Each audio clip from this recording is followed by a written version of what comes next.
कैसे हो दोस्तों। माय रियल टॉक शो में आपका स्वागत है। दोस्तों आज हम आपको बताने जा रहे हैं कि ईरान इस तरह से अमेरिका का जो मुकाबला है वो किस तरह से कर पा रहा है। दोस्तों हम आपको बता दें कि आज से पहले ईरान के पास, जब ईरान आज़ाद हुआ था, यानी ये रिजीम जो अब आई है, जब ये रिजीम आई थी तो इन्होंने इजराइल पर पाबंदी लगा दी थी कि अब हमारा इजराइल से कोई नाता नहीं है, और अमेरिका के स्टूडेंट्स को बंदी बना लिया गया था ईरान में। अमेरिका के जो फॉरेन ऑफिसर हैं, जो एम्बेसी के लोग थे ईरान में अमेरिका के, उन्हें बंदी बना लिया गया था। खैर वो बात हम उसके बारे में अभी डिस्कस नहीं करेंगे। अभी हम जो डिस्कस करने वाले हैं कि जब ये रिजीम आई थी तो इन्होंने इजराइल पर जैसे ही पाबंदी लगाई तो इजराइल तो उनका दुश्मन हो गया, उन्होंने इजराइल को दुश्मन घोषित कर दिया। तो उसके बाद क्या हुआ दोस्तों, अब आसपास के मुल्कों में जैसे जैसे ईरान ने अपना प्रभाव बनाना शुरू करा तो और लोगों को दिक्कत होने लगी।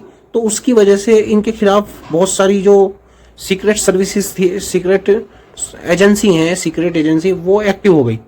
तो एक्टिव होने की वजह से क्या हुआ, फिर इन्होंने भी अपनी एजेंसी बनाई, इन्होंने IRGC ने, और उसको भी उन्होंने एक्टिव करना शुरू किया अपनी एजेंसीज को। और वो एजेंसीज क्या करती थी इनके लिए जो जैसे लेबनान है, यमन है, सीरिया है, इराक है, ये जो आसपास के मुल्क हैं, इनमें इनके लिए प्रॉक्सी तैयार की गई। आपने नाम सुना होगा जनरल कासिम सुलेमानी का, जो अमेरिका के हमले में मारा गया। तो वो सब मिलकर ये सब काम करा करते थे, जो इनके जनरल थे वो इनके लिए प्रॉक्सी तैयार करा करते थे दूसरे मुल्कों में। तो जो प्रॉक्सी थी, अब वो उनका भी इजराइल से मतभेद था, जैसे लेबनान का इजराइल से मतभेद था। वहां पर जो वहां की मिलिशिया थी, शिया मिलिशिया, हिजबुल्लाह जो संगठन है, अब उसको इजराइल से लड़ने के लिए कोई लाठी डंडे से तो लड़ा नहीं जाएगा भाई साहब। इजराइल एक आर्म फोर्स है और आप हिजबुल्लाह लाठी डंडों से तो लड़ेगा नहीं उनसे। उन्हें भी हथियार चाहिए और सोफिस्टिकेटेड हथियार चाहिए और मिलिट्री पावर चाहिए, और बहुत सारी मिलिट्री भी, मतलब ऐसा नहीं मिलिट्री कोई ऐसे ही आगे लड़ लेगी, सुदृढ़ ढांचा होना चाहिए, बिल्कुल उसको प्रॉपर ट्रेनिंग होनी चाहिए। तो ये ट्रेनिंग उसके पास आई कहाँ से? तो दोस्तों ये ट्रेनिंग उसको फराहम की जो ईरान के जनरल हैं उन्होंने, और उनको प्रॉक्सी के रूप में तैयार किया गया। तो उनसे सिर्फ ईरान की एक ही डिमांड होती थी कि हम आपको ट्रेनिंग देंगे, हथियार देंगे, लेकिन आप हमें अमेरिका और इजराइल से कैसे लड़ना है ये सिखाओगे। है ना दोस्तों, ये कमाल का ट्विस्ट। क्योंकि दोस्तों बस इसमें यही एक बात थी, ईरान ये मत समझिए आज से तैयारी कर रहा था, ईरान तो बहुत पहले से तैयारी कर रहा था दोस्तों अमेरिका से लड़ने की। क्योंकि जब उनका इराक से युद्ध हुआ तो इराक में भी सद्दाम को अमेरिका की बैकिंग थी। उन्हें पता था इस चीज का कि अरब मुल्कों की और प्लस अमेरिका की बैकिंग है इराक को, सद्दाम हुसैन को ईरान से लड़ने के लिए इराक को अमेरिका की बैकिंग थी। तो अमेरिका तो जाहिर सी बात है उनका पुराना दुश्मन है, तो उन्हें पहले से ही पता था कि इससे हमें लड़ना पड़ेगा कल को, और इजराइल तो हमारा दुश्मन है क्योंकि स्टेट तौर पर उन्होंने घोषित कर दिया था। तो जब इन दो आर्म फोर्सों से और बड़ी सुपर पावरों से लड़ना है तो उन्हें भी उनसे लड़ने के लिए पहले उनके बारे में जानना पड़ेगा कि किस तरीके से उनके हथियार हैं, क्या क्या वो कर सकते हैं, कितना वो पेनिट्रेट कर सकते हैं, किस तरीके की वो यानी तोड़फोड़ मचा सकते हैं उनके हथियार, और उन्हें रोक कैसे जाए सबसे पहली बात, और ऐसे हथियार तैयार किए जाए जो सस्ते भी हों और उन्हें रोक पाए। तो दोस्तों हिजबुल्लाह को ईरान ने पहले थोड़े थोड़े हथियार देने शुरू करे, और हथियार भी कौन से, पहले बंदूक से उनसे लड़ाई लड़वाई, फिर उसके बाद धीरे धीरे उन्हें मल्टीपल रॉकेट, छोटे छोटे रॉकेट बना कर दिए, और वो इजराइल को पेनिट्रेट कराए गए, इजराइल के ऊपर डाले गए। धीरे धीरे उन्होंने सीखा कि किस तरीके से इनके डिफेंस सिस्टम को कैसे बीट करना है। उसके बाद उन्हें ड्रोन्स दिए, ड्रोन्स से डाटा, उनके जो शहरों का डाटा लिया, किस कहाँ कहाँ क्या क्या कौन सी साइट्स हैं, कहाँ पर उनका परमाणु कार्यक्रम चल रहा है, कहाँ पर उनके जो डिसैलिनेशन प्लांट हैं, कहाँ पर उनके भंडार हैं, गोदाम हैं, अनाज के गोदाम हैं, कहाँ उनकी साइंस लेबोरेटरीज हैं, कहाँ उनके यूनिवर्सिटीज़ हैं, कॉलेज हैं, और कहाँ कहाँ सेटलर्स ज़्यादा किस एरिया में रह रहे हैं। तो वो सब चीज़ की उन्होंने जानकारी ली, तब जाकर उन्हें सब उनके बारे में पूरा मालूम था कि कहाँ कहाँ कौन कैसे कैसे बस रहा है, कहाँ पर रह रहा है, क्या कर रहा है, उनकी सब नॉलेज ली गई। और नुकसान हिजबुल्लाह का होता था, सिर्फ ईरान पैसे पे करता था, लेकिन हिजबुल्लाह उन्हें लड़ने का तरीका सिखा रहा था।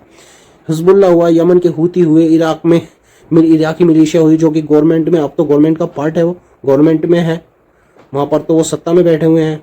वो अलग से उनके लिए उनके एलाइज है ईरान के। और सीरिया में बशर अल असद तो उनका हामी था पहले से ही, बशर अल असद को पूरी बैगिंग दी गई ईरान के द्वारा। तो धीरे धीरे उन्होंने सब कुछ सीख लिया इराक इसके इसराइल के बारे में और अमेरिका के बारे में, और उन्होंने ऐसे हथियार सोफिस्टिकेटेड ऐसे हथियार इस्तेमाल किए, इस तरह के हथियार बनाए जिससे कि वो एकदम से बहुत ज़्यादा तो तादाद में बन जाए, क्वांटिटी ज़्यादा हो उनकी, और सप्लाई में कोई दिक्कत ना आए, हमारे लोकल मेड हो, और वो हथियार उनके जो बहुत महंगे हथियार हैं उन्हें डिफ्यूज़ कर दे, मतलब ख़त्म कर दे उन्हें, कहीं कोई प्रॉब्लम। आपने देखा होगा दोस्तों हमारे इंडिया में क्या होता है, हमारे इंडिया में कोई भी मैन्युफैक्चरिंग छोटी छोटी मैन्युफैक्चरिंग यहाँ पर होती है। जैसे मान लो आपको मैं एक उदाहरण देता हूँ जूते का, बहुत बड़ी बड़ी जितनी भी कंपनी है वो बहुत बढ़िया बढ़िया लग्जरी आइटम बनाते हैं दोस्तों, जैसे एडिडास है, रिबॉक है, वो बहुत अच्छे क्वालिटी के जूते बनाती है और वो कई हज़ार के आते हैं। लेकिन अपने इंडिया में क्या होता है, उसकी कॉपी बनाते हैं, चीप कॉपी। चाइना में क्या होता है, उसकी कॉपी बनाते हैं, चीप कॉपी। अब वो भले ही चाहे 4 दिन चले 10 दिन चले, लेकिन भाई साहब वो देखने में और लुकिंग वाइज सब कुछ उसके जैसा है, टक्कर पूरी देगा उसे। और एक बार को वो उससे जाकर भिड़ेगा भी तो वो टूटेगा नहीं एकदम से, 4 दिन में, 5 दिन में, 10 दिन में, महीना काट जाएगा। लेकिन यह है कि वो उसकी सेल्स तो घटाएगा। ऐसे ही इसमें होता है हथियारों में दोस्तों, कि अब करोड़ों का हथियार है और एक ड्रोन से अटैक हो गया, उस पर ड्रोन से टकरा गया तो आपका करोड़ों का नुकसान हो गया। लेकिन वो ड्रोन तो लाख का है, 1 लाख का, 2 लाख का, 5 लाख का, 4 लाख का। तो ये होता है, ये मॉडर्न वॉरफेयर है दोस्तों। अब यहाँ पर क्वालिटी मायने नहीं रखती, यहाँ पर क्वांटिटी मायने रखती है। क्वांटिटी किसके पास है, तो दोस्तों क्वांटिटी ईरान के पास है। और दोस्तों ये जो ड्रोन्स है ना, ये ऐसे वैसे ड्रोन्स नहीं है दोस्तों, ये इनमें प्लास्टिक लगा हुआ है, प्लास्टिक की बोतल्स। बताओ कौन सा ऐसा हथियार है यार इनका, अमेरिका वालों का और इजराइल का, जिसमें प्लास्टिक की बोतलें लग रही हो। दोस्तों ये एक छोटा सा ड्रोन बनाया इन्होंने, देखो कितना कमाल का, 185 किलोमीटर प्रति घंटे की इसकी स्पीड है और वो 1000 2000 किलोमीटर तक आराम से जा सकता है और 60-70 किलो उसका वजन है केवल। कितना आसान हथियार है, और कहीं से भी लॉन्च कर दो, आसानी से लॉन्च हो जाएगा। और उसके अंदर जीपीएस से ट्रैक है, जहाँ का कोड डाल दोगे जाकर वन वे मिशन है, जाकर टकरा जाएगा, बूम। और अगर बीच में उसे मिसाइल भी मारने गई, 3-4 लाख का ड्रोन है वो, उसे अगर मिसाइल भी मारने गई तो मिसाइल करोड़ों रुपए की यार, एक मिसाइल 3-4 लाख के ड्रोन को गिराएगी तो उसका क्या जाने वाला दोस्तों, ड्रोन का कुछ भी नहीं जाएगा। 7-8 करोड़ की एक मिसाइल और कहाँ 3-4 लाख का ड्रोन, कितना डिफरेंस है, वो तो उसका नाश करेगा ही। और दोस्तों इसमें, इस वॉरफेयर में ईरान से ऐसे नहीं जीता जा सकता, अमेरिका नहीं जीत पाएगा इस तरीके से। इतना आसान हथियार है दोस्तों ये ड्रोन, बहुत ज़्यादा आसान हथियार। और आपको मैं एक चीज़ बताऊंगा, आपने अपने यहाँ पे हिंदुस्तान में देखी है ना, विक्की होती है ना, विक्की, बहुत सारे मेरे दर्शक जानते होंगे। अपने यहाँ पर विक्की है, एक विक्की होती है, छोटी सी मोटरसाइकिल टाइप होती है दोस्तों, विक्की होती है, बड़ी सस्ती होती है दोस्तों, बड़ी सस्ती। उसका जो इंजन होता है ना दोस्तों, ये ड्रोन में वही लगा है दोस्तों, इस ड्रोन में वही इंजन लगा है विक्की वाला। ये टर टर टर टर करके चलता है दोस्तों, हवा में ऐसी आवाज आती है, जहां से निकलता है दोस्तों, खौफ फैला देता है, आपको पता नहीं दोस्तों, डर जाता है दुश्मन को, डर लगता है कि ये ड्रोन आ रहा है। ये आवाज बहुत करता है दोस्तों, जिस भी एरिया में निकलता है आवाज करता है, खौफ के मारे दुश्मन सो नहीं पाता। और विक्की का इंजन लगा है दोस्तों इसके अंदर। अब दोस्तों विक्की का इंजन लेकर, कितना सस्ता इंजन है विक्की का, बताओ अपने यहाँ कितने की विक्की सस्ती आती है, तो वो इंजन इसके अंदर लगा हुआ है। और मामूली सी एक टेक्नोलॉजी यार दोस्तों, कहाँ कहाँ जा रही है, 2-2 हजार किलोमीटर इसराइल में जाके फूट जा रही है। इसराइल का तो कबाड़ा कर दिया दोस्तों, देख नहीं रहे आप कितना नुकसान कर दिया।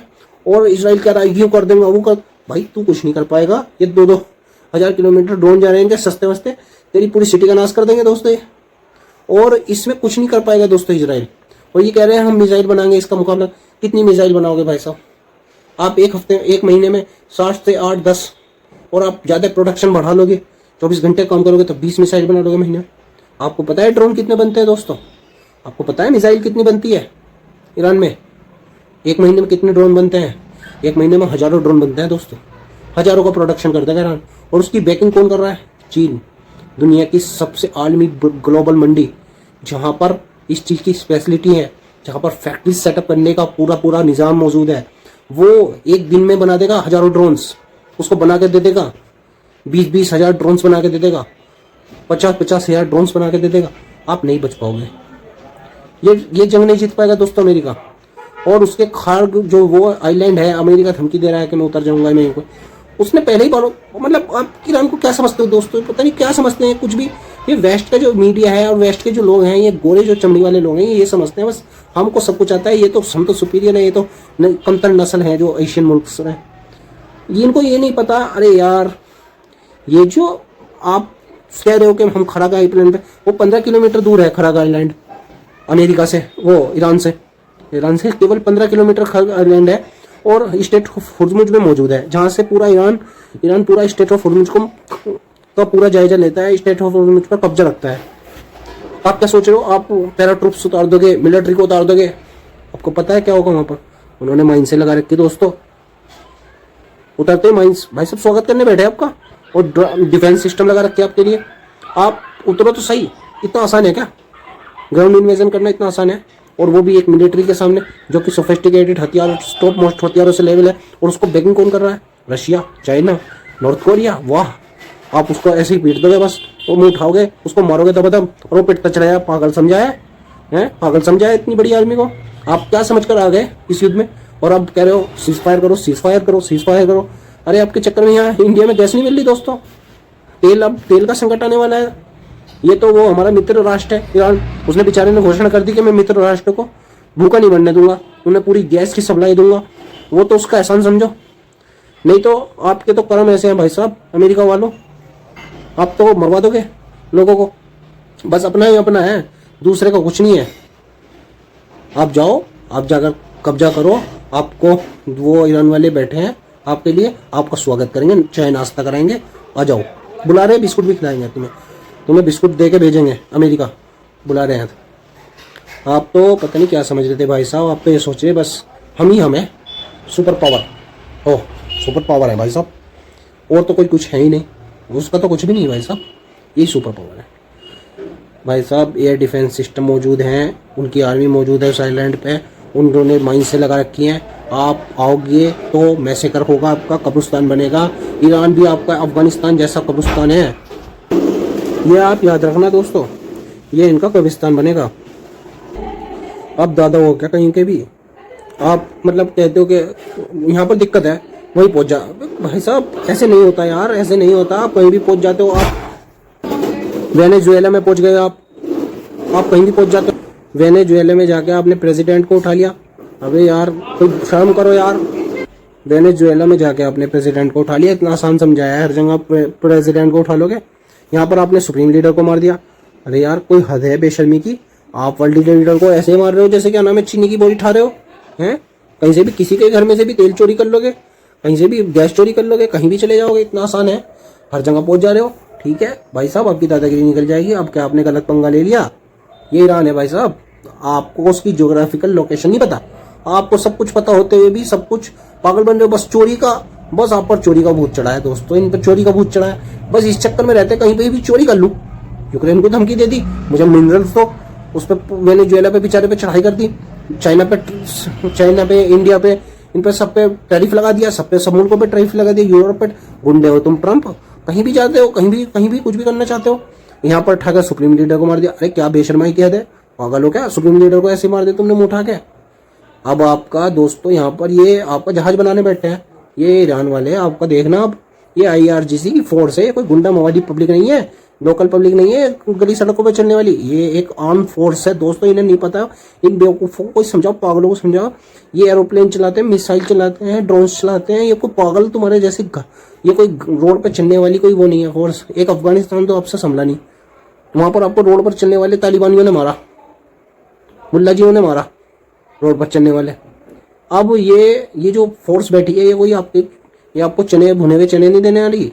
ये आप आओगे तो आपको देखो आपको क्या खिलाते हैं, क्या खिला के भेजेंगे, पता नहीं यार क्या समझ रखा अमेरिका ने, कहीं भी चढ़ाई कर रहा। आपने बेचारे गल्फ स्टेट्स का इनका बुरकस निकलवा दिया। ये बेचारों ने इतने तगड़े पैसे लगा रखे थे अपने स्टेट्स में, इन्होंने इतना अच्छा बसाया अपने देश को, और आपने वहाँ पर इजराइल ने मिलकर, दोनों ने मिलकर वहाँ पर, तुम दोनों चोरों ने मिलकर वहाँ पे जाके बम ब्लास्ट करवा दिए, धाए धाए धाए। वहाँ पर वो हो रहा है, रॉकेट अटैक हो रहे हैं, ड्रोन अटैक हो रहे हैं, मिसाइलें गिर रही हैं। ईरान में जाओ आपको पता चल जाएगा, 3 तरफ पहाड़ है, एक तरफ समुंदर है, और 2 बीच में रेगिस्तान है बड़े बड़े, और वहाँ की आबादी नेपाल की तरफ पहाड़ियों पर रहती है दोस्तों। इन्हें ये नहीं पता, आपको पता होना चाहिए दोस्तों, नेपाल की तरफ पहाड़ियों पर रहती है ईरान की पब्लिक। हाँ, क्योंकि बीच में तो रेगिस्तान है ना, और सारा पहाड़ी इलाका है टोटल। तो वहाँ की पब्लिक क्या है, पहाड़ों पर रहती है। वो मान लो उससे कहीं पे भी इन्वेजन करना है ईरान को, तो उसके लिए भी मुश्किल है। लेकिन उस पर भी इन्वेजन करना कोई इतना आसान काम नहीं है कि कोई भी बाहर से आके इन्वेजन कर लेगा। वहाँ पर कोई भी नहीं टिक पाएगा दोस्तों, वहाँ नहीं टिक पाएगा। वहाँ पर नहीं, वो वहाँ की ज्योग्राफिकल लोकेशन ऐसी नहीं है कि वहाँ पर टैंक ले जाए और ले जाए। वे पहाड़ों में छुप छुप के मारेंगे दोस्तों इन्हें। अगर ये एक बार उतर गए ना, बूट्स ऑन द ग्राउंड कर दिया इन्होंने, जैसे कहता है ग्राउंड, मैं बूट्स ऑन द ग्राउंड आ जाऊंगा। ओ भाई साहब, बूट्स ऑन द ग्राउंड आना इतना आसान थोड़ी है। ऐसा तो हर आदमी आ जाए बूट्स ऑन द ग्राउंड। ये अफगानिस्तान में तो गए थे तुम, है ना। ओ भाई साहब, आपको क्या मजा चखा के भेजा उन्होंने, निकलने भी नहीं दिया है। और आपकी शर्तें भी एक भी नहीं माननी उन्होंने, सारी शर्तें अपनी मनवाई। ऐसे ही ईरान करेगा, ये सेम है भाई साहब। ये उससे भी ज़्यादा खतरनाक पड़ेगा आपको, देख लेना। ठीक है दोस्तों, अलविदा लेते हैं अब इस वीडियो में।